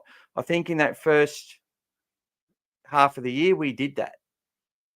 We found ways to beat every team. We didn't throw everything at every side, but we played in a way to win every game. And we set our season up so well. And now it's about managing it through and massaging it through to the finals so that we can not only just make it, but we can make a real impact on it. Okay? And that's the plan, guys. Stick with that.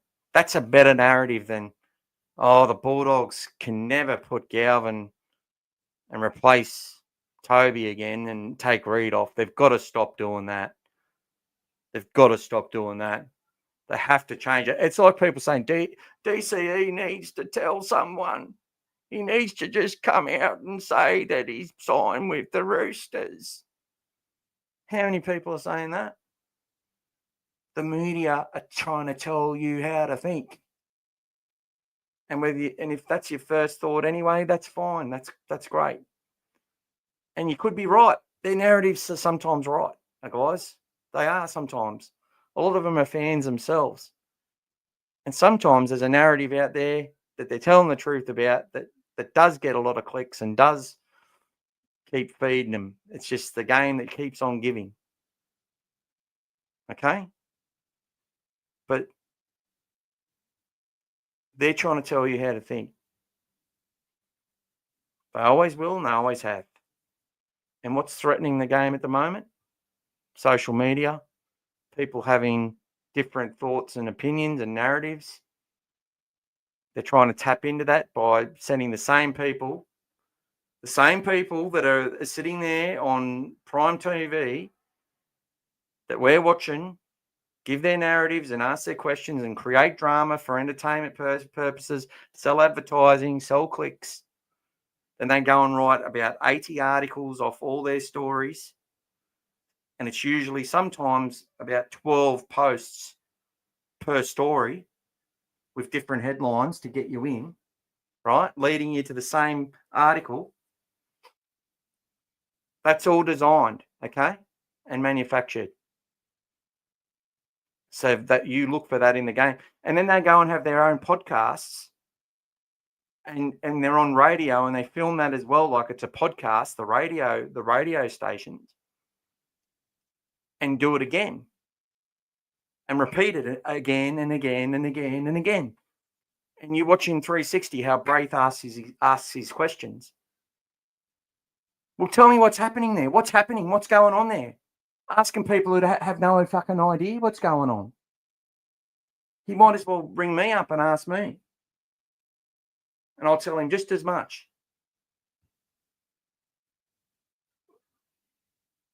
That's why the more people get on social media and just start telling truth, thinking about things, well, why did the coach do that?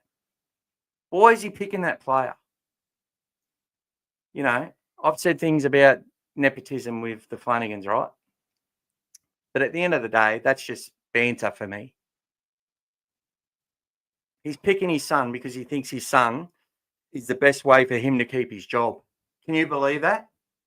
Do you think he's going to want to risk his fucking job? Do you think it's more important for him to pick his son and keep his son on side than to win a premiership? Of course not. And anyone who plays that to that tune is a fuckwit, right? Anyone who says dropping Kyle Flanagan at the Bulldogs is an injustice and a deliberate ploy to hurt Kyle Flanagan, like Paul Crawley did. And then 12 months later, he was saying we were 2 wins, 2 losses. Just lost to the Warriors in New Zealand by 2 points. In a game we defended the entire match. This was 2023. Started the season 2-1, got to 2-2. And what happened? Paul Crawley, within 2 minutes of full time, posts the article. Why the Bulldogs must drop Kyle Flanagan right now.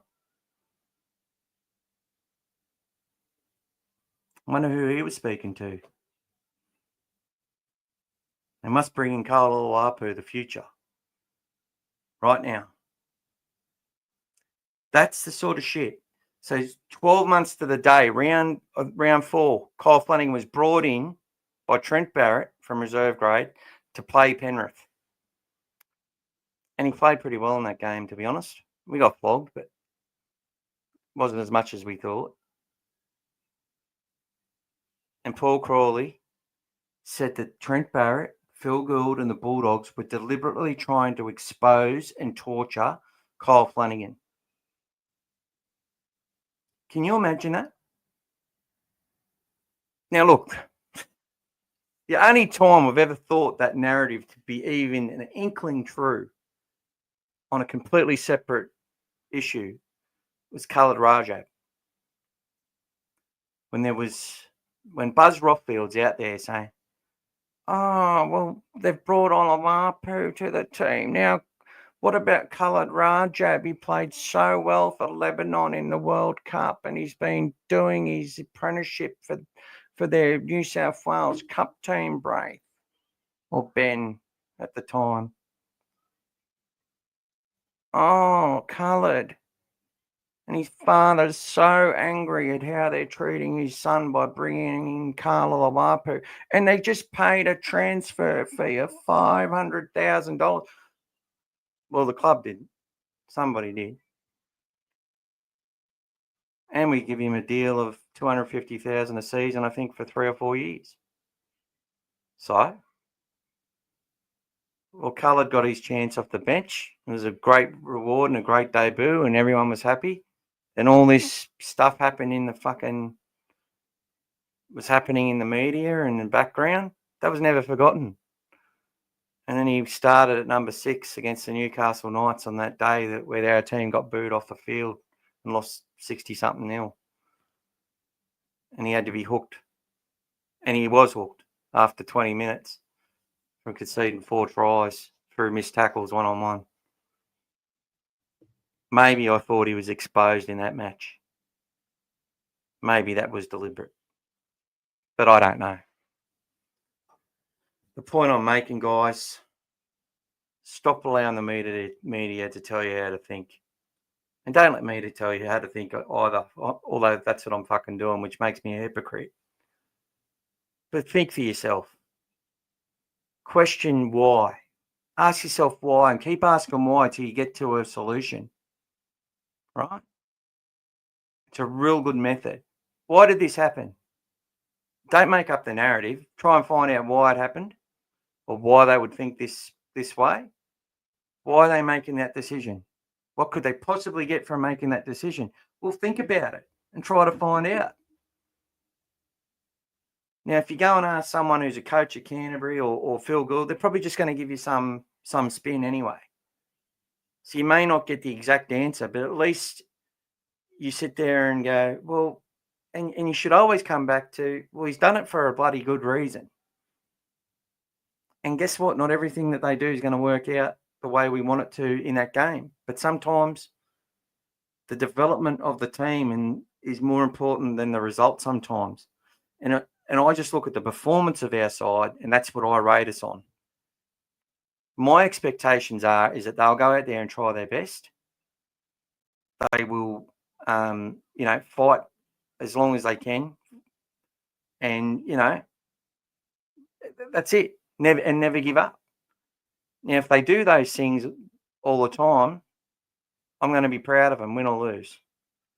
Look, there's parts of me that was proud of that game when we lost by 44 points to 8 against the Dolphins, because they played the game in a style which I believe could have won us the match.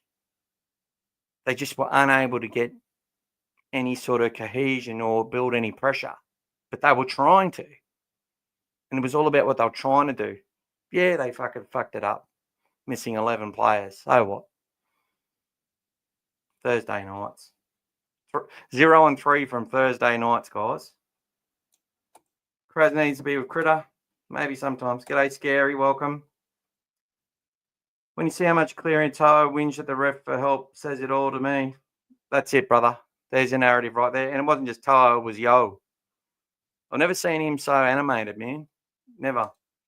That's one thing none of the journalists are talking about. We played the whole game with 16 players. Saluk Fafita wasn't even hitting the head in that tackle. That's it, bro. And as I said, the energy the next 2 tackles he did, like he was there to play too. He wanted to hurt those Panthers. He was primed. He was ready to go. He's fighting for a contract, wherever it may be. And it's been stolen from him. And we had to accommodate that. Now, people said, well, if we're carrying another big forward on the bench instead of carrying a 7 to try and disrupt our spine and lose our way, which is what they think, because and the media is telling them the same. And I just say, well, we probably would if we had a big forward that could go the distance. But once you've lost a rotation and lost a player, you need players with energy and momentum. And sure, maybe a Curtis Moran might have been a bit more beneficial in that game, potentially. But one thing you got to take out of it is the energy we put into that defensive effort was taxing on us. And it wasn't just 40 normal tackles that Reid Marnie made in that game. He was immense. He was up quick. And our boys were up quick. We did not allow them too much latitude at all through the middle or from marker. They couldn't get any sort of run on through the middle. We're able to set our line through the way we continually drove them back. It's exactly how we want to play. But it takes energy. And when you lose that big fella at the start, it impacts your impact. And it's why we don't carry a big bloke like that as impact either, because sometimes it's hard to get him into the game. And we saw so many times you'd bring on a big bopper. Now, when you're running downhill, it's fine. And that's when they sometimes bring DSF back on, right? They'll give him another run when we're cruising and we're running downhill and the possession's still our way and the scoreboard pressures on the other team and everything's fine. But it's never they're never bringing him on for the opposite, because they need people that can make their tackles. They don't want to bring a big bopper on when we're not controlling the game and we're out there and not making our tackles. Yet the mindset of the fan is we need someone to come on here and make some meters because we're getting dominated at the moment. That's what people start to think. No. You just got to take your medicine. We've got the tools to get us out of there with our kicking game, and that's how we will do it. And then we get on top and get things rolling, get our work on, get our defence back on, and the players that we have, the mobile players that we have, get the job done over 80 minutes. And that's how it's done. It will change next year, though, when we have more players developed. The engines on players like Jack Underhill cannot be underestimated. Lipboy, Hot Boy, didn't have his best game on the weekend, but he's got an engine. These guys are going to be instrumental as backups. Satili Tupanua, they're going to keep him in that role. Imagine if he can just come on and go full pelt. Kurt Mann just comes on and goes full pelt. But people are saying, well, why has he only been playing 25, 30 minutes this year? Because he's been going absolutely nuts. He's been like a miniature version of a Spencer Leniu, but more so from the defensive side.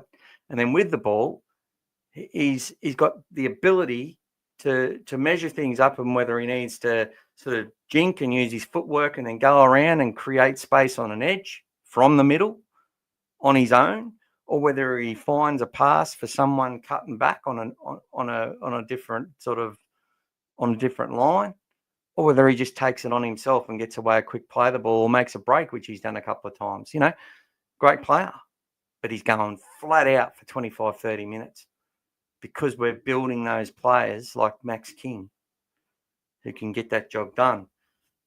Players like Harry Hayes, Josh Curran, Satili Tupanua are so important to us. And they're the ones that are doing all the work, doing all the defence in combination with our edge back rowers. That's won us the games of rugby league. We evolve to another level when we get a Leo Thompson, keep him fit, and continue to develop the jacks, the two jacks down south, down below, and Lipboy Hot Boys into the top 30 next year as well. Plus, we got this new guy, Latu Fanu, who I watched footage of given to me by one of my mates. Just one play. He runs the football. They can't put him down. He gets about 15 metres post contact, gets a late offload away. The bloke takes the offload, runs up, gets tackled. The next bloke who took the next hit up after that was Latu Fanu, who threw the offload. You know, like you probably don't get away with that too much in NRL, but it just shows you his determination that how much he just wanted to have possession of the football and run at the defence and run through it and make a difference.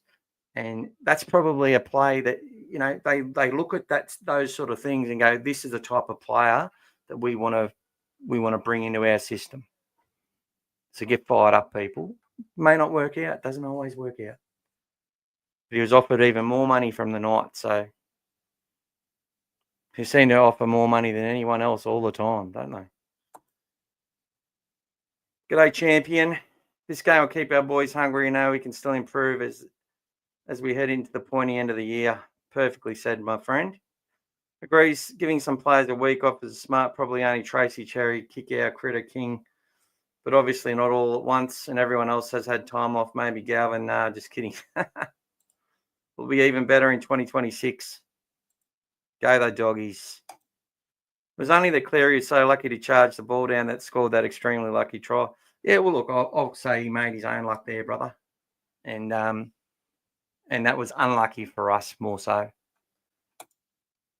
G'day, Danny. Welcome. Penrith to only get through from a lucky charge down is a massive accomplishment from our Dogs. When was the last time Penrith were kept out like that? Bulldogs won that game without the 2 points. Very well said, and I agree. Timmy, I've been reviewing the ladder and just noticed that the Titans and Cowboys almost have identical differential and play tomorrow. Muggus. Montoya has to go. He's too slow. Yeah, well, they're not the comments that I like on here, bro. Suscum. We revert your name, but that's your opinion. I don't agree. Montoya will go at some point, I'm sure. But I'm sure he'll have a lot to say in that himself.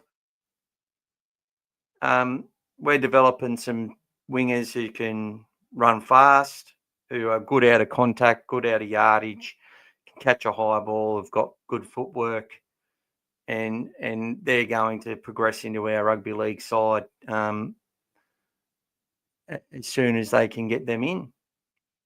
But they've got to get past Montoya, who's done a great job and deserves, and he was magnificent on the weekend. Okay? He got out there and did his job to perfection. And what he lacks in speed, he makes up for in desire and attitude. And he's had a really good season so far this year. And I think he deserves better than to be constantly dismissed and looked past and blamed, or, we would score if we had someone fast there. Yeah, but we've had some good players there. Blake Wilson's been a great servant and probably plays first grade at a few other clubs, right? At the same time, he's made a lot more errors with the ball in some games. Marcello, I get it sometimes, and he gives you you sit there and hold your breath sometimes with Marcelo, because we were burnt by the bad years. After his injuries, he was just found it hard to get back in the groove, but he did. And he's been a first grader ever since. A first grader. He's played 150 games. Again, ask Muggus. Ask, why are they picking Marcello Montoya ahead of faster wingers? Tell me that. You tell me that, and if you can think of the answer, share that.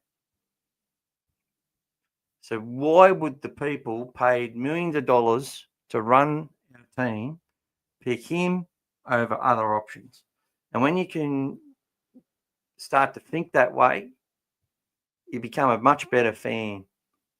Because I can tell you what, I couldn't live with myself. If I sat here, and I've done it before, but I think I've made up for it, and just criticise the fuck out of players and decisions. And then when we win,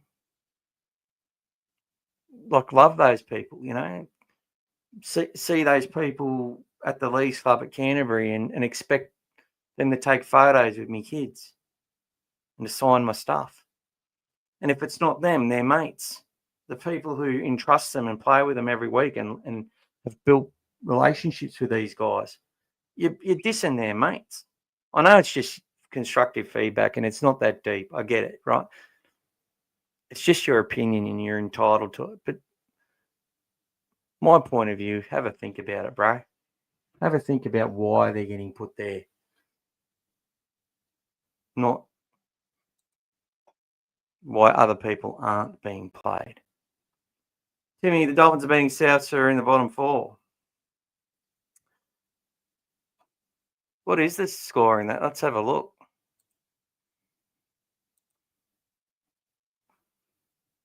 So the Dragons flog the Eels and the Dolphins are flogging the Rabbits. I think the Rabbits will be better for the run. A lot of people expected this to be a much closer game. Marshall King's back, which helps them. Whiten scored in the first. I think that's probably what's happened without watching the game, creating some narratives which could be completely wrong. Jack Whiten scores after 3 minutes. That side, which is, as they say, the best back line that they've assembled on the park all season.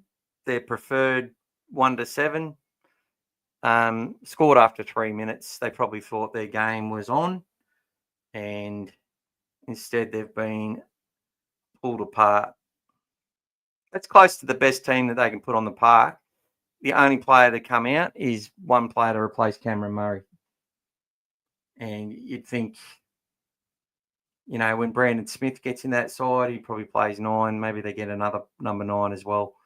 But they're close to their best side. They're bottom 4.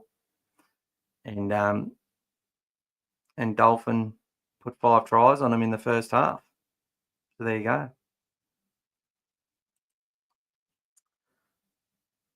Anyway, that was a bit of a diversion. James Tedesco had a lot of injuries early in his career, and look at him now. He looks like he could play for another 5 years. It's based on the Connor Tracy thing, and the fact he's not playing Origin. Going to help him as well. Hugo Savala from the Roosters. He's a tall half. Burton could play both those roles when required at either 6 or at centre.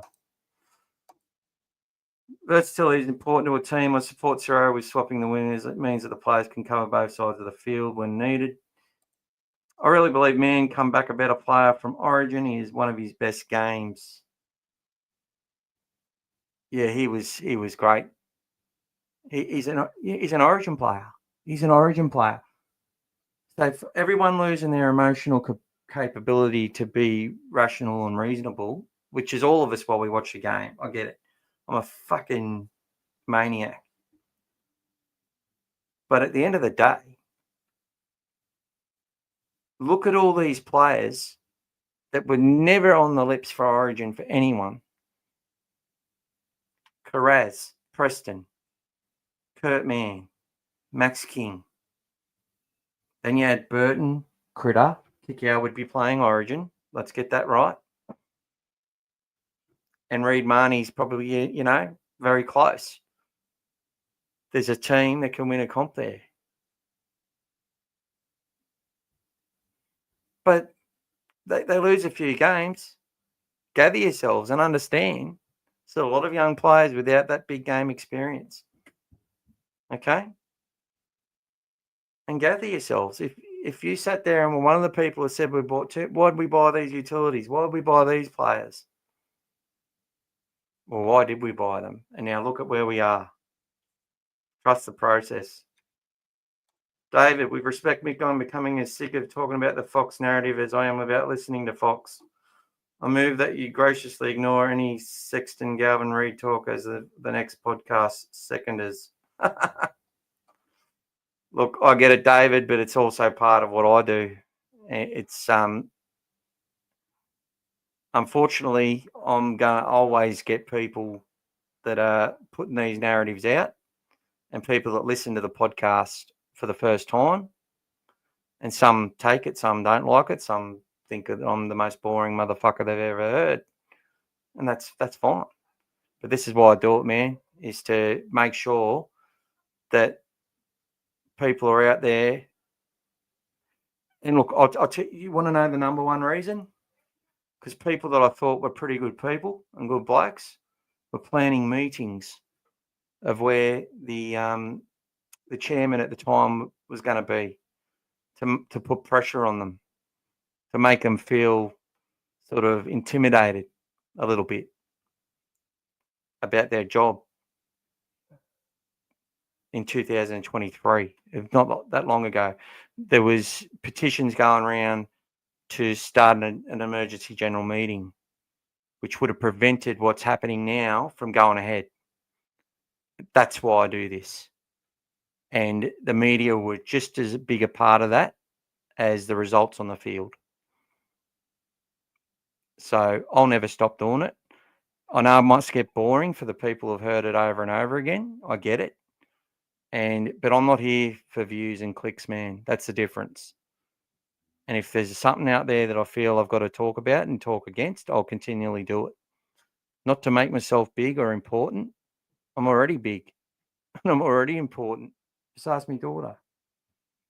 That's all that matters to me, mate. But the things I love and the distraction I love is the Canterbury Bankstown Bulldogs. And I'm always going to fight for them. And I'm always going to try and make sure that all this noise that keeps thrown our way, which gets parroted by mainly our fans, and there's so much of it out there, man. I just feel I have to do this, all right? But I get it, bro, and I respect why you said that. Totally understand, but that's my response. Scotty, Harry Hayes busted his rump. How much tackling did he do? Go, Harry Hayes. 44 tackles, Harry. About 87 metres, and they're all good, tough metres. He was an absolute warrior. And, Scotty, I am doing the Harry Hayes player profile, and that will be, I think I'm going to title it The Heart of Harry Hayes. I think that sounds good and is a really good representation of that bloke and what he means to the Bulldogs. And it was great hearing him the other day, I think after the Para game, just how stoked he was. Game against South, probably he's had a couple of carries which are a bit softer than usual, but there's nothing soft about him against Penrith. I think we learnt more about them than they did about us. Connor's a machine. Old fella Dave, Dolphins are on fire ever since they touched us up that shitty Thursday night. They'll be there come finals time and could be a danger for a bunch of clubs, including us. Hammer's got a hat-trick in his 100th game. Well, they usually come in threes, don't they, for 36-6 now. Hammer's got one before half-time and one after half-time. So there you go. Well, people, we've had a good look at it. I'm going to give you a little bit of something now for the people who've stuck around. A little bit of an early preview into who I think will play against the Broncos. I think Tracy will be there. I think Rinikama may debut, Cherry and Carrez and Montoya, and they'll all swap sides. Burton, I think, will play for us. Sexton, Curran, Marnie. I think DSF may get dispensation and be allowed to play. Kickout, Preston, Haywood, Lachlan Galvin at 14, Hayes, Moran, Turpin, Hotboy, Woods, Underhill, Luke Smith, and Jack Todd potentially as the 23 that are named. I'm worried that Hughes is injured. Turpin had a HIA, which put him out last week, and he came off the week before. I know people, are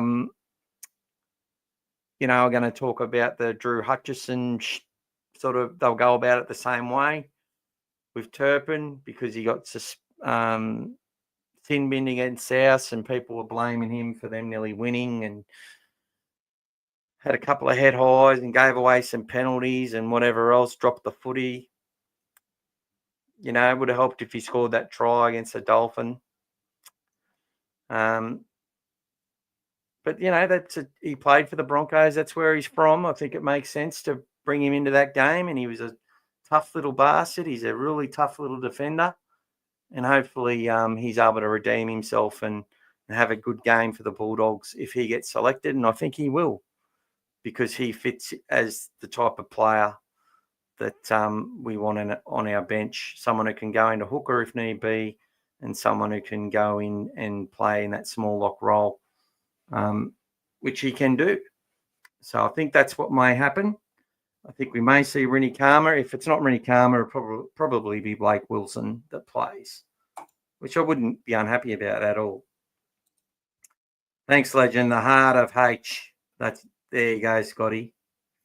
But people, it's been a pleasure talking to you on a Saturday night.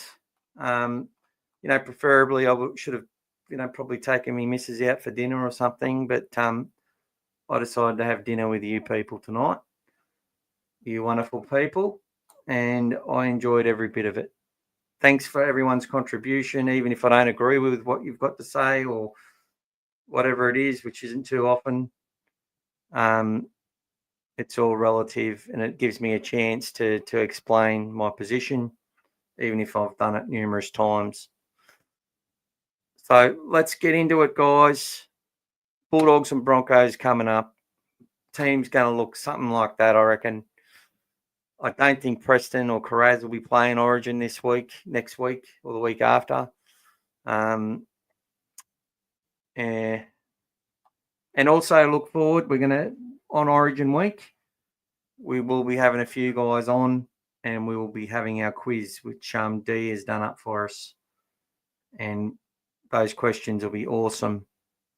I'm not going to tell you the theme, but it'll be bloody awesome. So get in and you can see how you can do it at home as well. Might even give a prize to someone. Could be just the prize of being the winner, but who knows? But no worries, D. I'm glad you're here, brother, and we're watching. I was wondering if you would have given us a few bloody questions, because you asked really good questions, as does Timmy, as does all of you, to be honest. David, as rep level sports improve skill level for when you return to normal grade, it's because of rep level you're restricted in time to perform your skills. So when you return, you get more time. Yeah, I said that a few years ago, David, and I 100% agree with that. It's all about time. And that's why the transition from each grade to the next one, it's the same sort of thing, isn't it? And people don't, when you're watching a game in real time, you can be misled. That's why, well, you'll have people saying, scouting a player and saying, this kid's the best thing you've ever seen. Well, compared to the speed he's playing at and who he's playing against, he is. But getting up to the other level, he might only be someone that you wouldn't even give an NRL debut to. So it's always hard. But when you get to that rep level, the people you play with and that sort of stuff, definitely. I just find that State of Origin, they allow so much slowness in the ruck. It takes from the speed of the game. It's when the ball stays in play and when they get fatigued from that we see the game open up. But it's definitely the right thing. And I think just being in that company as well, and realising you're there to do a job and you're part of it. And then when Kurt contributes to a win the way that he did, that's just going to, give even more confidence. And I think it was a real translation. So you're 100% right, David. And I could have just said, yeah, you're 100% right. But you know me, I like to talk and ramble on. Good Led Zeppelin song. Thanks, Timmy. Thanks, Dee. Thanks, David. Thank you, Scotty. Old fella Dave. Don't break the fence. The blue and white wall. Mughus. Danny H. Scary 79. Adam. Gav. Sam Tanari. Abraham Les. Joby. Shreg. Tony the Fifth. And who else we got? Sayed. I think that's everyone. Sorry if I missed anyone tonight. But that's it. Have a lovely evening, rest of the weekend, and I'll be back for the preview of the Broncos game, and we'll look at our team.